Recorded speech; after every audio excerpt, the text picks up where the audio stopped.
সাহরির মধ্যে প্রতিদিন খেজুর রাখবেন, 1-2টা খেজুর রাখবেন। ক্বালা রাসূলুল্লাহ সাল্লাল্লাহু আলাইহি ওয়াসাল্লাম নি'মা সাহুরুল মুমিনি আত-তামার। নবীজি বলেন মুমিনের সর্বশ্রেষ্ঠ সাহরি হলো খেজুর। খেজুর হলো মুমিনের সর্বশ্রেষ্ঠ একটা সাহরি। এজন্য সাহরির সময় খেজুর রাখবেন, প্রতিদিন 1টা 2টা 3টা খেজুর রাখবেন, মিস করবেন না খেজুর। সাহরির সময় খেজুর রাখবেন। খেজুর পুষ্টিকর খাদ্য।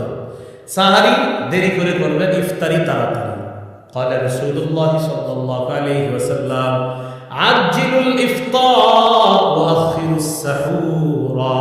ইফতারি তাড়াতাড়ি করবা আর সাহরি বিলম্ব করে করবা। সাহরি একটু দেরি করে করবা আর ইফতারি একটু তাড়াতাড়ি করবা। মনে থাকবেন ইনশাআল্লাহ। আল্লাহ তৌফিক দান করেন।